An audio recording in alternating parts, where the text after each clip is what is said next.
Hey, good morning. Thanks for logging with us, or streaming with us, I should say, not logging, streaming with us. We really appreciate it. You know, I wish I had better news for you as far as weather and as far as the heat weather, the hot weather, and also rainfall, but I just don't really have any good news for you at all. Wanted to kind of switch gears a little bit today and talk a little bit more about the tropics as well. So I know that's probably on your mind. It's been pretty quiet out there in the Atlantic basin, but we'll take a look. I do know this, the water temperatures are way, way warm out there. I mean, 86, 87, 88, 89. I've even seen some 90-degree temperatures and even a little bit higher than that in some locations out there in the Gulf of Mexico. So we'll talk about that here in just a second. But first of all, these lake levels, you know, the aquifer's down, the rivers are just kind of running at a trickle, and so that's really affecting these lakes. Canyon Lake is about 70% full, Medina Lake 5%, and it's just really bad out there as far as the lakes are concerned. Okay, so temperature right now, we're sitting at about 11:30 this morning. We're already close to 90. I think when the 12 o'clock observation comes out, we'll be in the lower 90s, around 91, probably 92, somewhere in that vicinity. Record high for today is 104, set back in 1953, and I do think that we've got the chance to reach that record high. Matter of fact, that's what I think the high is going to be, around 104, so we will likely tie that record back in 1953. We've got clear skies. We did start off with a little cloud cover this morning, but there's nothing unusual about that. We usually start off with some kind of cloud cover, but right now we've got mostly sunny skies. You can see a few contrails. Moisture level, the temperature and dew points a little closer together, way up high above, so you get a plane that goes through there. It doesn't take a whole lot to create some condensation, and that's why we have some of those trails out there right now. Let's see. Let me do something real quick here. Sorry. All right. There we go. Okay, turn that down. There we go. Okay, so high today 104, and have you noticed that the heat index, not a whole lot higher than the actual temperature, but I do think 106 will be the heat index, and that's enough to give us that excessive heat warning, actually. Excessive heat warning from noon until 9 o'clock with the heat index of about 106. You know, just take it easy and take some breaks out there if you can. We do have that red flag warning in effect. It's not going to be real breezy this afternoon, but with all those with the dry vegetation and the grass, we've already seen a lot of wildfires out there, and so we will probably see some more, at least some are likely, so don't burn outdoors if you can avoid that whatsoever. All right, let's take a look at these temperatures. We're sitting at 88 right now, 89 Seguin, Bernie's at 86, Victoria 93, Port Lavaca 94 with a heat index already, it's not even noon, and heat index values at Port Lavaca are already above 100 degrees, and I'm sure down at Beeville, same thing. Let's take a look at the temperatures across the nation yesterday. Dallas-Fort Worth hit 104, we hit 105, Phoenix 111. Look at New Orleans, 100 degrees in New Orleans. You know it's hot when they hit 100 there. Matter of fact, their heat index was probably about 112 with an air temperature of 100.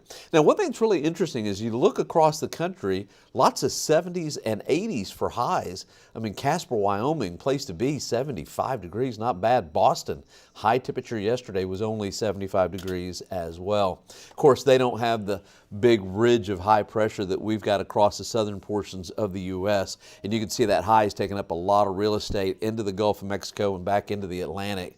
So you're probably asking yourself, when is it going to go away and when's this weather going to change? Well, I do see the high kind of backing off a little bit and being centered more over the Gulf of Mexico, but we'll also have a little center right over Texas, and even though the high will be slightly weaker, I'm not going to do much with the temperatures. I'm going to keep them pretty much in place, 104, 105.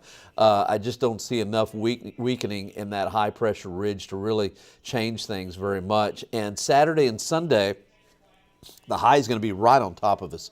So there is just no reason to change the temperatures. If anything, I think they may actually go up, but I'm going to go with about 105 over the weekend. I'll show you the 7-day here in just a minute.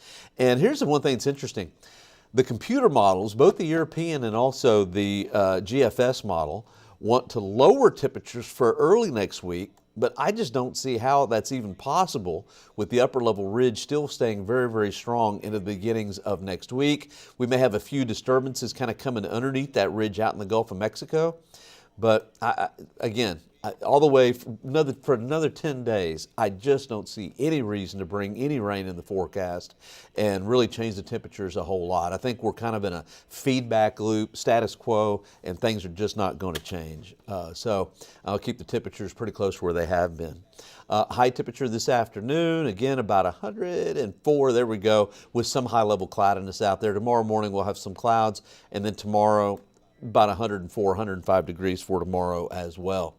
Okay, so next 10 days, because the upper level ridge is going to be so strong, I don't see any chances for rain over the next 10 days at all. Okay, so let's talk about the tropics. Let's just switch gears. Tired of talking about hot weather and no rainfall. So how about the tropics? Well, I know that this map here is very busy, but it's going to be very useful over the next several days.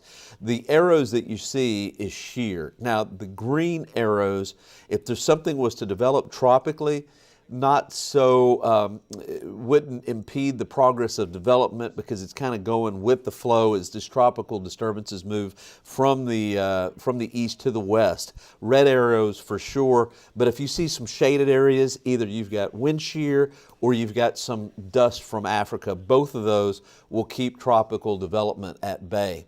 So over the next several days, let's just take a look. Don't see really anything developing or any real strong areas of low pressure at all the way through the 18th. So it is likely that we won't have anything develop in the Gulf of Mexico, the Caribbean, or the Atlantic Basin all the way through the 18th, which is about 10 days away. Now, water temperatures in the Gulf of Mexico are running about 86 to 89, some places even warmer than that. So let's just say, I'm not saying, matter of fact, I'm just showing you that I don't expect any kind of tropical development over the next 10 days, probably the next couple of weeks. But we're getting to that time period, the end of August and into September, that we'll really have to pay attention to what's going on in the Gulf of Mexico and also in the Atlantic, especially this year, because those water temperatures are so warm. If something was to develop in the atmosphere in the upper levels, mid-levels, would be conducive for development, we'd be looking at a pretty strong tropical system. So again, I'm going to be watching the tropics pretty closely here over the next month or so. Drought monitor, still bad. Some of the worst drought in the entire state right here across eastern hill country, including North Bexar County, with extreme to exceptional drought. The aquifer, we're sitting at about 627.3. Hadn't moved much in the last 24 hours, but really low. You know, I went back and I was looking at some dates, like 2014. Matter of fact, 2014 was the last time that the aquifer was this low.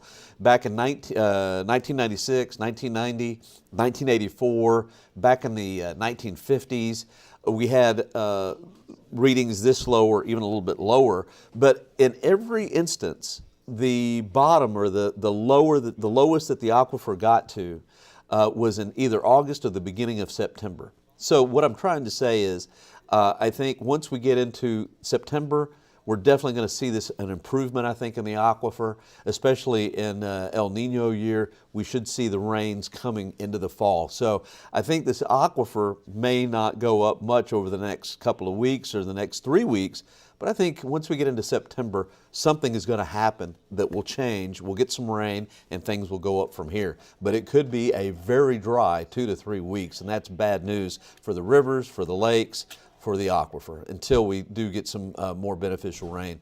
Pollen count, molds 160 and light. So here's a look at the 7-day forecast. Oh, there we go, don't stop it. 104 for a high today, Wednesday 104, maximum heat index today 106, and Thursday, Friday, Saturday, I think about 105.